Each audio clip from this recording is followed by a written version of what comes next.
O tema dessa mensagem de hoje é: não imagine, certifique-se. Amém? Preste atenção nisso. Se você puder repetir, diga assim: não imagine, certifique-se. Amém. Eu quero falar sobre imaginação hoje. Mateus 14, 26.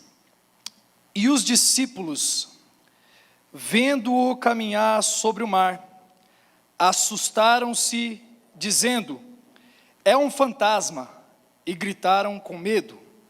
Jesus, porém, lhes falou logo, dizendo: tende bom ânimo, sou eu, não temais. Glória a Deus. Somente até aqui. Senhor, nós estamos debruçados sobre a Tua palavra, Senhor. Queremos ouvir a Tua voz. Nossos ouvidos, nosso espírito, nossos pensamentos estão atentos para aquilo que o Senhor tem para nós essa manhã. Que essa palavra possa nos trazer uma direção, Pai, que nos ajude nos nossos relacionamentos, tanto com os homens quanto com o Senhor. E que ela, de alguma forma, Senhor, produza algo em nós que glorifique o Teu nome, Senhor. Que nos faça ser mais resolvidos. Que nos permita ser, Senhor, pessoas mais resolvidas diante do Senhor, Pai, diante dos homens, em nome de Jesus, Pai. Nós não queremos viver mais, Senhor, por aquilo que imaginamos, mas queremos ter plenas convicções, porque isso é fé, Senhor. Em nome de Jesus, nós declaramos, Pai, que o Senhor vai trazer sobre nós uma imaginação santificada, uma imaginação curada, Senhor, para que os frutos da nossa mente, as fantasias do nosso pensamento não façam a gente se perder, Senhor, mas que em nome de Jesus, elas nos levem para mais perto do Senhor. Amém e amém. Graças a Deus. Amém.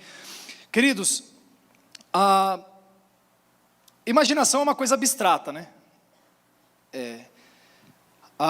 Quando a gente tem certeza, quando a gente tem alguma coisa palpável, quando a gente tem alguma coisa que é concreta, ela é muito mais fácil de ser identificada do que aquilo que a gente vê através da nossa imaginação. E eu digo que a imaginação é algo abstrato porque a imaginação ela é capaz de construir coisas que não existem. Então, se eu disser para vocês assim, imagine uma casa amarela, só que o telhado dela é uma casca de melancia. Não existe isso, né? Aí a caixa d'água é um submarino que estava afundado, que tiraram e colocaram na caixa d'água. Vocês estão imaginando, gente? Aí você fala: nossa, que absurdo o que o pastor está falando, né? Uma coisa dessa eu nunca vi isso antes, mas a sua cabeça é capaz de montar isso quando eu vou falando. E isso é muito legal, porque é poder criativo. E a Bíblia fala que o nosso Deus é o Criador de todas as coisas, amém? E o poder criativo está em mim, está em você, através da nossa imaginação. Mas, ao mesmo tempo, ela pode ser uma armadilha contra nós, se nós não formos curados na nossa imaginação. Porque você pode ter uma imaginação que é usada para a glória do Senhor e para a criatividade, ou você pode ter uma imaginação que toda hora está te ferindo e te boicotando, te sendo traiçoeira. A sua própria imaginação pode ser traiçoeira com você mesmo. Como que é isso, pastor? Eu não entendo como que isso pode acontecer.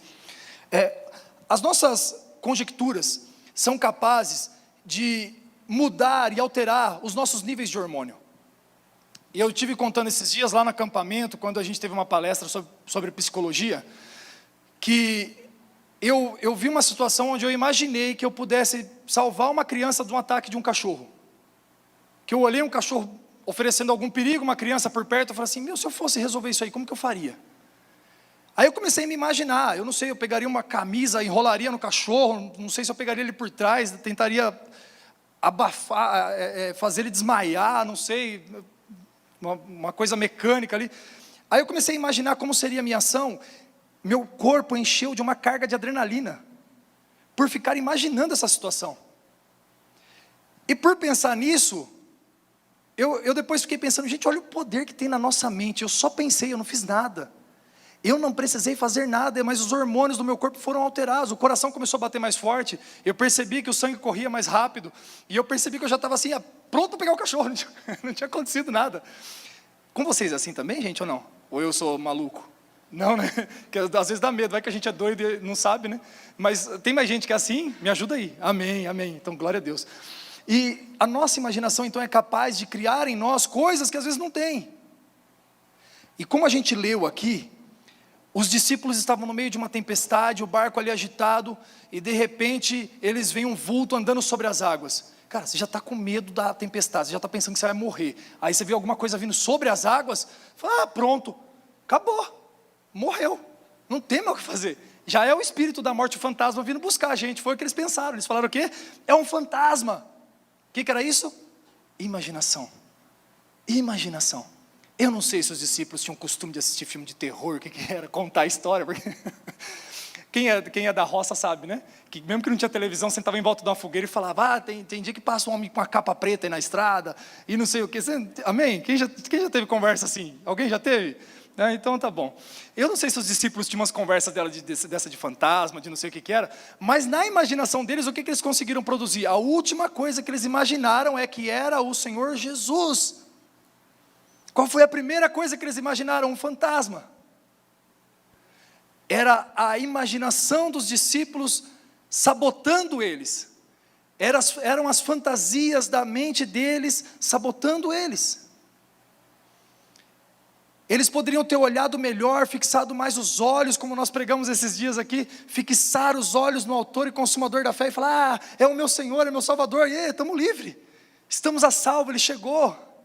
Mas não, eles olharam e viram o Senhor Jesus e falaram, ah, é um fantasma. Aí eu penso que o nível de hormônio do corpo deles mudou de novo, já está todo mundo com medo, ficou apavorado agora. Não era só medo, era pavor. Por quê? Porque a imaginação deles fez eles pensarem em construir algo que não estava, que não era necessário construir, que não podia ser construído. Mas Deus tem uma resposta para a nossa imaginação quando ela é doentia. Então quando você imagina algo que não é da parte do Senhor, qual é a resposta dele? Não temas, eu sou contigo. Não temas, sou eu. Não temas, eu tenho uma mensagem de paz. Eu não sei se vocês já repararam, mas quando o anjo Gabriel vem descendo para falar com Maria, ele diz assim, salve agraciada. Maria só ouviu isso, a Bíblia fala assim, e Maria imaginou qual seria o motivo desse cumprimento. Como que a gente às vezes é meio complicado, logo Maria, né, uma mulher santa, uma mulher tão bendita do Senhor, né, bendita entre as mulheres, né, bendito o fruto do ventre dela, né? Então você olha ali, Maria ouvindo o anjo, ela falou assim, ela ficou imaginando qual seria o motivo de um cumprimento daquele, e ela ficou intrigada, a Bíblia fala isso. Aí o anjo teve que acalmar ela também, e deu a mesma resposta que Jesus deu para os discípulos. Qual foi? Não temas, eu trago uma mensagem para você, você vai no teu fruto, do teu ventre virá o Messias. E olha gente, toda vez que a sua imaginação estiver te sabotando, apresenta isso diante do Senhor, para que em nome de Jesus Ele possa declarar não temas, e já curar a sua imaginação, amém? Porque, olha gente, passa muita coisa pela nossa cabeça, de verdade. As nossas experiências, as nossas emoções, a nossa personalidade, tudo isso está ligado numa máquina que nós somos, e uma coisa vai puxando a outra, e qualquer situação, se sua esposa demora para chegar, e não consegue te avisar, e você não consegue comunicação com ela, você vai falar assim, você atrasou. Mas se passar mais 20 minutos, você fala assim, epa, tem alguma coisa errada. Se passar mais 1 hora, você já começa a pensar, nossa, foi sequestrada, alguém levou embora, não é possível, o que aconteceu? Uma branquinha daquele jeito, bonita. É ou não é, gente? A gente não tende a ficar pensando besteira? Sim ou não, gente? Amém. Mas isso não pode ocorrer. A nossa mente é uma mente santificada. A Bíblia fala assim, tudo que é bom, tudo que é louvável, tudo que é justo, tudo que agrada a Deus, nisso pensai. A Bíblia pede para que a minha mente e a tua mente sejam santificadas pelo Senhor. Que na nossa mente não fique passando caraminholas, mas que na nossa mente a gente tenha coisa boa. Porque do mesmo jeito que a minha imaginação criou aquela situação de ação para salvar a criança, gerou adrenalina no meu corpo, a minha mente ligada ao Senhor vai gerar no meu corpo também coisas que vão, hormônios e todo tipo de suplemento, vamos falar assim, que a gente precisa para glorificar o Senhor também. Quando a minha mente pensa naquilo que é bom, ela com certeza vai produzir em mim aquilo que é bom também. Amém ou não amém? Essa capacidade de construir, às vezes pode ser um problema. E o nosso faz de conta pode nos prejudicar. Eu trouxe essa palavra, queridos, porque assim, nós estamos pregando já na mesa com alguns irmãos sobre essa questão de nós não imaginarmos. Como eu li aqui agora, né, nós queremos andar num lugar de clareza, de transparência, de realidade, de certezas, e tudo isso com a dose certa de amor. O que significa isso? Sabe que às vezes eu falo alguma coisa que nas entrelinhas pode parecer que eu falei uma coisa e tentando falar outra? Sabe, uma indireta no meio da conversa? Não permita que isso te roube. Quando você estiver conversando com alguém, se você entendeu que alguma coisa poderia ser uma indireta, se alguma coisa poderia ser... vai lá e pergunta, mas você acha que realmente eu preciso melhorar nisso? Clareza, transparência. E a gente sempre diz aqui, se você precisar corrigir um irmão, tenha a carga de amor suficiente para corrigir. Se você sabe que o seu irmão está errado, e se você não tem uma carga de amor suficiente por ele, não fale nada. Mas se você tem, e você já aprendeu a amar ele no Senhor, como deve ser amado, vai lá e corrige o teu irmão.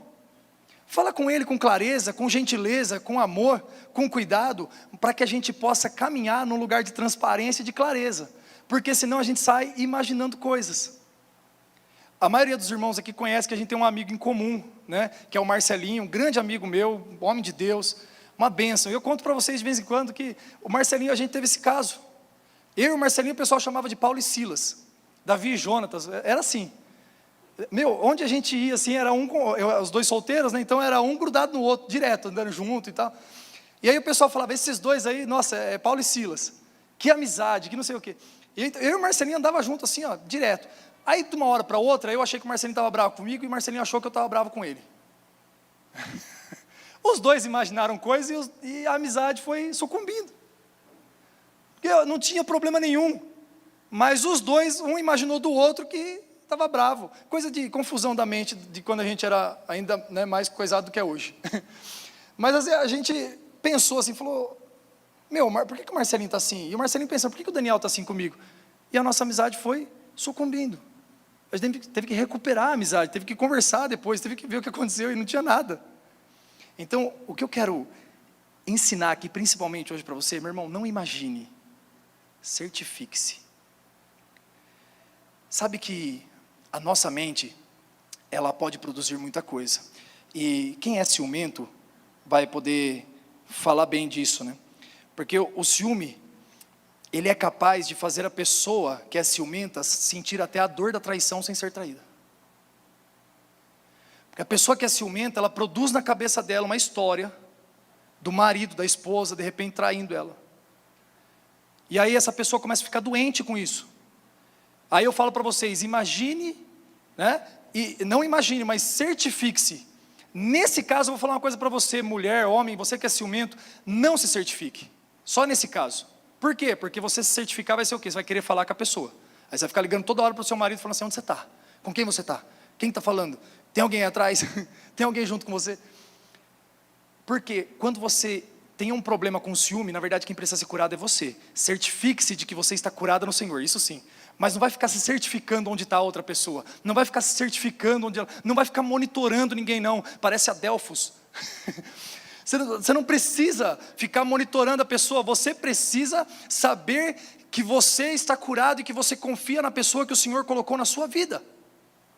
Até porque você sentiu ciúme, vai mudar alguma coisa? Se o seu marido não for um homem fiel, se a sua esposa não for uma mulher fiel, vai deixar de fazer o que vai fazer porque você é ciumento? Não vai. Vai fazer do mesmo jeito. Então o que a gente precisa ter? Certeza de que nós somos curados, porque quem é ciumento é que precisa de cura. Não é a pessoa que é... Agora o que você pode se certificar é o seguinte, o seu marido sai de manhã para trabalhar, volta em casa cansado, todo sujo, com a roupa dele toda, trabalhou o dia inteiro. Aí ele participa de toda a sua rotina do seu lado, ele vem para a igreja com você, ele dorme do seu lado. Minha irmã, meu irmão, por favor, se o seu cônjuge está andando assim, se você participa da rotina dele o tempo todo, não desconfie dele, ele é fiel. O que você precisa se certificar é que você está curado no Senhor. Você precisa se certificar que o Senhor está removendo esse sentimento de ciúme. Porque se você ficar tentando se certificar desse tipo de coisa com as pessoas que estão ao seu redor, na verdade, cada vez mais você vai produzir problema para a tua vida. Amém? Na mesa, os carnais desconfiam e pressupõem as coisas, mas os espirituais esclarecem tudo. Nós estamos num dia de mesa aqui, tanto aqui quanto depois no almoço. Quando Jesus estava na mesa com os discípulos, ele falou assim: um de vocês vai me trair. Só que os discípulos ainda não eram convertidos. Apesar de terem visto morto ressuscitando, terem visto cego enxergando, tudo que Jesus fez, falou, pregou, os discípulos não eram convertidos, eram homens carnais ainda. Então Jesus falou assim: um de vocês vai me trair. Aí até os que são inocentes começaram a falar: será que sou eu, Senhor? Que curioso, né? A imaginação de Pedro. João, o discípulo amado, que deitava a cabeça no colo de Jesus, falando assim: Senhor, será que sou eu que vou te trair? A imaginação deles sabotando eles. Por quê? Porque pensavam como carnais. Só que Jesus é aquele que é o espiritual. Então, aquele que é carnal na mesa, ele coloca dúvidas, ele fica sem saber, ele fica imaginando, ele fica fantasiando as coisas. Mas Jesus não. Jesus é aquele que esclarece as coisas. Ele falou assim: não, aquele que vai me trair é aquele que molha o pão no meu prato. Tem um sinal, um beijo, é um sinal de alguém que vai me trair. Então, aí você percebe que aquele que é espiritual, ele é esclarecido, ele é resolvido, gente. Olha, eu estou muito feliz pelo tempo que nós estamos vivendo aqui na COD, gente, de verdade. Eu percebi que essa igreja está cada vez mais resolvida. E sabe de uma coisa? Os irmãos que vêm aqui na nossa igreja, conhecem vocês de perto, ficam felizes de ver como está a saúde da nossa igreja. Os irmãos que são de outras igrejas que nos visitam, como hoje nós temos aqui alguns amados assim, eles vêm, convivem com a gente 4 dias lá no acampamento e falam assim: nossa, que igreja legal, que povo bacana, como que vocês reuniram esse pessoal, gente boa? Na verdade é porque está todo mundo ficando cada vez mais esclarecido, cada vez mais resolvido. Eu vou falar uma coisa para vocês, gente. A Bíblia fala que quem acrescenta os que vão sendo salvos é o Senhor. Ou seja, essa igreja aqui, ela vai alcançar muitas vidas e muitas pessoas através do Senhor. É o Senhor, na verdade, quem vai fazer isso através de nós, amém? Ele vai acrescentar os que vão sendo salvos. Só que o Senhor não acrescenta a gente sendo salvo em igreja doente. Ele primeiro precisa curar uma geração, uma igreja, para depois ressuscitar outra. Ele precisa primeiro passar pela mulher do fluxo de sangue, curar a mulher do fluxo de sangue primeiro, para depois trazer a filha de Jairo. Vocês estão entendendo ou não?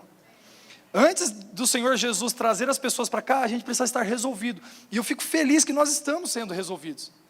Essa mensagem aqui é uma palavra que vai trazer uma resposta sobre o nosso comportamento e afirmar aquilo que nós já estamos fazendo. Porque o que nós percebemos aqui é que os nossos irmãos estão cada vez mais esclarecidos e resolvidos uns com os outros. Porque enquanto a igreja estivesse, né, e a gente já passou por várias igrejas, irmãos, a gente já esteve com vários irmãos, igrejas boas, igrejas que estavam aprendendo muita coisa ainda, que estavam crescendo em muita coisa, mas eu vou falar uma coisa para vocês. Eu percebi durante a minha jornada de 34 anos de crente, que o Senhor não acrescenta enquanto a igreja ainda está resolvendo problemas entre si. Mas quando a igreja não tem mais aquelas picuinhas, aqueles probleminhas, aquelas demandinhas, aquelas coisinhas, aquelas raposinhas, o Senhor começa a acrescentar os que vão sendo salvos. Por quê? Porque aqui é um lugar de gente resolvida, amém? Ah, mas a igreja não é um hospital quando você chega. Quando você chega você é paciente, só que depois tem que ser um médico, um enfermeiro, alguma coisa nesse hospital. Na verdade a igreja é casa. A igreja pode ser hospital quando as pessoas estiverem chegando, vamos curar, vamos tratar, vamos abençoar, vamos orar por ela, vai libertar, vai expulsar demônio. O que precisar fazer, vamos fazer. Mas daqui um pouco essa pessoa tem que entender que ela foi chamada para viver uma nova vida. E que tudo aquilo que ela carregava no mundo, ela não vai carregar mais, porque agora ela tem o direito, ela tem a obrigação também, o dever de caminhar com o Senhor, manifestando a vida dele para outras pessoas que chegarem doentes de novo. Por isso nós somos uma reunião, uma comunhão dos santos. É isso que a Bíblia chama a igreja, comunhão dos santos. De gente resolvida, gente separada para o Senhor, gente esclarecida. E é isso que a gente precisa entender, que nós fomos chamados para caminhar num lugar de transparência, de clareza, mas tudo com a dose certa de amor. Por isso, se você estiver numa conversa, vamos falar aqui sobre imaginar no relacionamento dos homens. Nós temos relacionamento com os homens e temos relacionamento com Deus, amém? Então no relacionamento com os homens a gente vai ficar imaginando coisa. pessoa falou uma coisa para você, e você fala assim, o que será que ele quis dizer? Isso é um problema. Você saiu da conversa com a pulga atrás da orelha. Não faça isso. Não saia de uma conversa pensando o que será que ele quis dizer. Confira na conversa o que ele quis dizer. Amém? Não fica tentando avaliar, julgar, dar diagnósticos a outra pessoa. Nós não fomos chamados para dar diagnóstico de nada, amém? Nós fomos chamados para sermos claros, transparentes uns com os outros. Aleluia? Amém? Então, numa conversa, quando você tem uma conversa, esses dias a gente está conversando, né, no tempo de mesa com irmãos, e aí, uma irmã falou uma coisa para a gente ali, que ficou uma dúvida. Aí a Pri falou assim, não vou ficar com essa dúvida não, já foi logo lá perguntar, e a Pri já falou assim, tem um negócio, eu sou melancólica, então eu tenho que apresentar isso diante do Senhor, porque eu não posso ser melancólico, porque isso não é desculpa para nada, mas quem é melancólico já tem uma tendência maior a ficar imaginando coisa.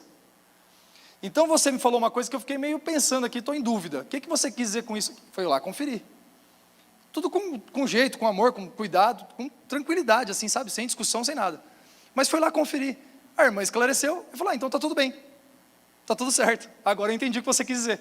Não fique com pulgas atrás da orelha, não fique pensando e imaginando coisas, confira. Eu não vou ficar imaginando quando você estiver falando alguma coisa comigo, eu vou pegar tudo que você falou e vou acreditar que tudo aquilo que você falou é verdade para mim, e eu vou usar essa verdade para trabalhar no nosso relacionamento. Tudo que você me disser, eu vou guardar no meu coração, falando assim, essa é a verdade sobre o meu relacionamento com o Felipinho, essa é a minha verdade no meu relacionamento com a Sarinha, porque foi isso que ela me falou, eu vou trabalhar com isso. Será que fulano ficou bravo comigo? É uma outra coisa que a gente vai ter que conferir.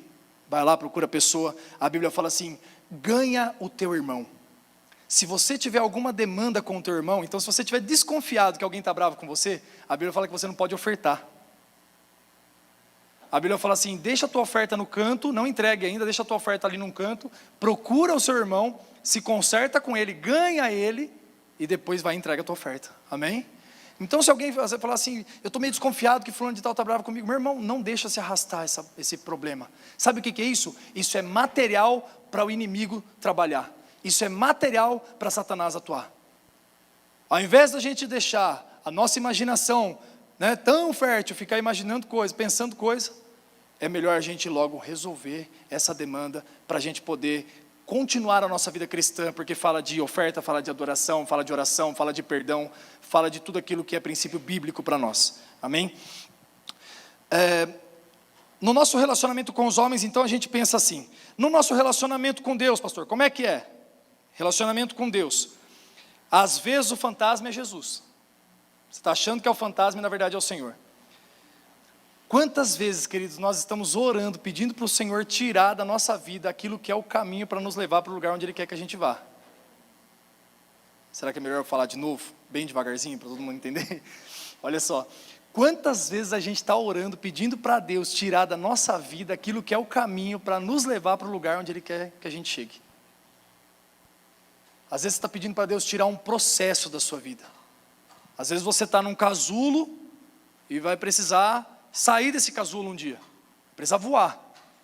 Você está num processo. Agora eu vou falar com os homens, né? Que esse exemplo é mais feminino, né? Vai virar uma borboleta, né? Então vou falar com os homens aqui. Vou falar com os homens, você vai ser uma arma sendo forjada, um machado sendo batido. Aí sim, né? Ó, Luiz, ficou bom agora, né? Então você está lá sendo queimado e marretado aqui, ó. E você está no meio do processo falando assim, Senhor, tira essa marreta de cima da minha cabeça. Senhor, tira esse fogo de mim. Não, isso aqui é o processo, filho. Você está olhando isso como um fantasma, mas na verdade isso é processo para te amadurecer, te preparar, porque a Bíblia fala que se o machado estiver afiado, não será necessário golpear com tanta força. O Senhor está te preparando, o Senhor está te forjando, o Senhor está cuidando de você, e esse processo que você está vivendo, não precisa orar pedindo para Deus tirar o problema da sua vida, não. Aproveita o problema. Como é que é, pastor? É isso mesmo. Aproveita o problema. Aproveita a tempestade e não veja o fantasma. Aproveita a tempestade e veja Jesus entrando na sua vida, no seu barco e dizendo, acalma-te, tempestade. Olha para a tempestade e não fica vendo ela como um problema, mas fica vendo ela como uma oportunidade de ter uma experiência sobrenatural com o Senhor. Está no processo, meu irmão? Glória a Deus, você está no caminho certo. Se você está no processo, continua sendo aperfeiçoado, forjado, sendo cuidado pelo Senhor. Então, não reclame do processo, não duvide do processo, aproveite o processo. Às vezes quem você está olhando como fantasma é o Senhor. Na parábola dos talentos, a Bíblia fala que Deus deu 10 talentos para um, deu 5 talentos para outro, e deu 1 talento para um terceiro. O que tinha 10 multiplicou, o que tinha 5 multiplicou, e quando eles apresentaram diante do Senhor, o Senhor aprovou aqueles homens, dizendo assim: servo bom e fiel, foste fiel no pouco, no muito te colocarei, porque você multiplicou o que eu te dei. Só que o último, a Bíblia fala assim, está bem escrito desse jeito, assim, a fala do último servo, do servo mau e negligente, qual foi? Tive receio. Ele criou um prognóstico na sua cabeça, ou seja, ele projetou um futuro a partir da experiência que ele tinha com aquele senhor. Ao invés dele multiplicar o talento, ele enterrou e deu 1 talento só. Por quê? Porque ele foi bloqueado pela sua própria imaginação. A fantasia da sua cabeça de que aquele senhor poderia puni-lo se ele perdesse aquele talento, fez ele não multiplicar aquilo que Deus tinha dado na mão dele. Então, querido, Deus te deu coisas para você administrar, Deus te deu uma família para administrar, Deus te deu finanças, patrimônios para você administrar, tudo para a glória dele. Quando nós chegarmos diante do Senhor, nós vamos fazer uma prestação de contas sobre cada vida que passou no nosso caminho, sobre cada centavo que passou na nossa conta. A gente vai prestar conta sobre o nosso patrimônio, sobre a nossa família, a gente vai prestar conta de tudo. Então não permita que as suas fantasias, que as suas imaginações te sabotem, e não permitam que você faça aquilo que precisa fazer com o que Deus te deu. Você foi chamado para administrar bem os recursos que o Senhor colocou na sua vida. E para você administrar bem, você não pode olhar para o seu Senhor como um carrasco, mas você pode olhar para o Senhor como um consultor financeiro, como um consultor familiar, como alguém que pode te ajudar em todas as demandas da sua vida. Ao invés de você ficar imaginando, como que eu vou fazer com esse dinheiro? Como que eu vou fazer com essa coisa? Como é que eu vou fazer com esse ministério? Vai e pergunta para o Senhor, Ele vai guiar cada passo da sua vida. Ele vai te direcionar e vai te ajudar a administrar bem o que Ele mesmo colocou na sua mão. E aí você não vai chegar diante do Senhor e prestar contas para Ele, falando assim: Senhor, eu fiquei imaginando coisas e não fiz o que era para fazer. Diga assim comigo: não imagine, certifique-se. Outra coisa, outra diferença, eu falei que os carnais na mesa, eles imaginam e os espirituais esclarecem. Outra coisa, os religiosos também, eles pressupõem, mas os discípulos perguntam e confessam. Quando Jesus disse para aquele paralítico assim: perdoados estão os teus pecados, qual foi a reação dos religiosos? Imaginar. A Bíblia fala que eles começaram a pensar nos seus corações, começaram a imaginar, começaram a fantasiar. Falaram assim: quem é esse que fica falando que pode perdoar pecados? Só Deus pode perdoar pecados. Eles não falaram nada, eles só imaginaram. Como que esse homem acha que pode? Isso é blasfêmia. Só que Jesus, Ele conhece a sua imaginação, irmão. E eu não sei se você sabe, mas a imaginação, ela pode também ofender o Senhor. Porque ainda que não haja uma palavra na nossa boca, o Senhor conhece todo o nosso pensamento. Então, você pode até pensar de tudo, mas não vai frutificar na sua mente, amém? Não vai fazer uma raiz, não vai criar raiz, não vai florescer, não vai frutificar. Não, o pensamento que não é de Deus pode passar pela sua mente, mas ele vai ser repreendido em nome de Jesus. Ele não vai ficar na sua mente, que nem o pastor Joilson falou aqui na semana passada. Você não pode evitar que um passarinho passe em cima da sua cabeça, mas que ele faça um ninho na sua cabeça, acho que dá, né, para evitar, né, gente? Então não dá para deixar um pensamento, um passarinho fazer um ninho na sua cabeça, você ficar lá com aquele pensamento para sempre. Mas os religiosos ficaram imaginando aquilo, não reconhecendo Jesus como Senhor, falaram assim: isso é blasfêmia? Como que pode um homem falar que perdoa pecados? O que Jesus falou assim? Aí, como eu falei, Jesus conhece as imaginações, falou assim: por que vocês estão arrazoando isso no coração de vocês? Por que vocês estão pensando assim? O que é mais fácil, dizer para esse homem: perdoados estão os seus pecados, ou levanta e anda? Para que vocês saibam que o Filho do Homem tem poder na terra e no céu, eu declaro em nome de Jesus: levanta e anda. Aquele homem levantou e andou. Jesus provou quem Ele era para os religiosos, mas tiveram que passar vergonha por causa da religião. Eu não sei se vocês estão acostumados com essa palavra, então deixa eu esclarecer um pouquinho, porque às vezes as pessoas falam: mas religião não é uma coisa boa? Queridos, eu vou falar uma coisa para vocês, nós estamos aqui não reunidos por uma religião, nós estamos reunidos aqui para estarmos aos pés do Senhor Jesus. É essa que é a diferença. Então nós não estamos aqui para cumprir o nosso papel social, para desencargo da minha mente, eu vou para a igreja domingo para que todo mundo fale, está indo para a igreja. Não, não é isso. Você está aqui para adorar o Senhor, que é muito maior do que 4 paredes, que um dia essas 4 paredes aqui podem vir ao chão. A igreja do Senhor de verdade estará viva, forte e multiplicando, mesmo que não haja um templo nessa terra. Porque a igreja sou eu e é você. Igreja não é lugar não, gente.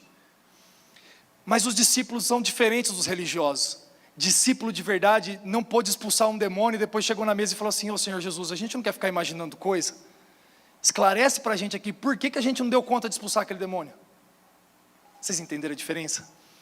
Os discípulos podiam ficar imaginando, mas eles aproveitaram aquele momento, e naquele dia eles acertaram, apesar de estarem no processo de conversão ainda, não serem convertidos como eu falei, eles estavam no processo de conversão e aprendendo algumas coisas. Neste momento eles acertaram e falaram assim: Senhor, nos ensina, por que a gente não deu conta de expulsar aquele demônio? E aí Jesus explicou: há certas castas de demônios que só saem com jejum e oração. Está esclarecido. Só que aqueles homens poderiam ficar pensando assim: eu não sou capaz de cumprir o ministério que Jesus está para me dar. Ao invés deles perguntarem, esclarecerem as coisas com Jesus, eles podiam ficar pensando assim: nossa, eu não sou ninguém, cara. Jesus escolheu errado, por que Jesus me escolheu? Podia ter escolhido fulano de tal, que era muito mais estudado do que eu não sei nem ler direito. Vocês já viram o apóstolo Pedro escrevendo na Bíblia? Ele falou assim: tem coisa que Paulo escreve...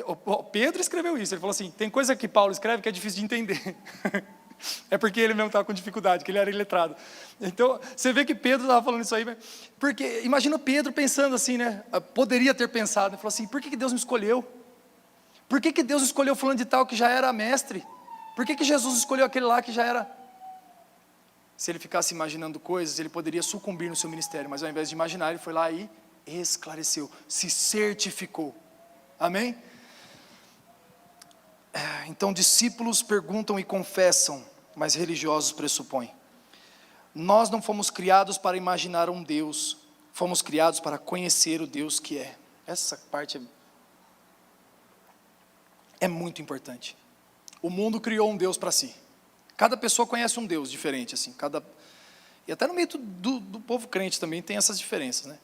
Tem aquele irmão que vê Jesus como um juiz, um carrasco, assim, um homem severo, que vai descer a chicotada em todo mundo.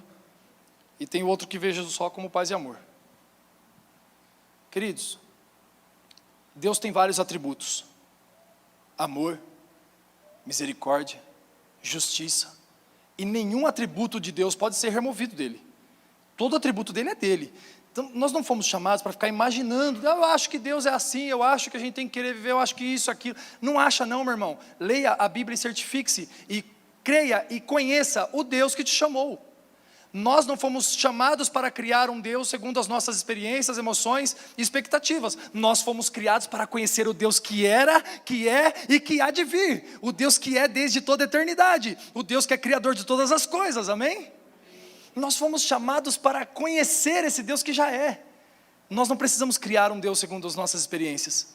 Então a gente tem um perigo aí, que todo mundo às vezes as pessoas ficam lá fora criando um Deus que nunca vai punir ninguém. Que é tudo maravilhoso, parece só flores, que coisa linda. Não, Deus é justiça. Deus matou o filho dele na cruz por causa da justiça, porque o homem tinha que pagar o preço do pecado.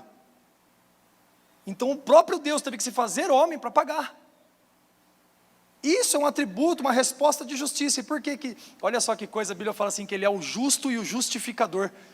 Justo por quê? Porque puniu o homem. E justificador por quê? Porque ele foi o homem punido. Vocês entenderam isso, gente? Se Deus matasse o homem por causa do pecado dele, da condenação, a condenação viesse para o homem que estava em pecado, Deus só seria justiça. Mas aquilo ia ferir o seu atributo chamado amor e misericórdia. Só que se Deus só perdoasse, ia ferir a justiça. Então o que Deus fez? Deus enviou o seu filho, que não conheceu o pecado, e ele pagou o preço por mim e por você. E o homem foi condenado, e a Bíblia fala que por meio de um homem, O pecado e a condenação eterna entraram na humanidade, mas por meio de um outro homem, a salvação e a vida eterna, a justiça, e o Senhor nos justificou, amém? E por quê? Porque Jesus, ele não era alguém que ficava fantasiando coisas, Jesus era resolvido, esclarecido e se certificou: eu sou aquele que vim para morrer pela humanidade. Ele cumpriu o seu chamado, para honra e glória do Senhor.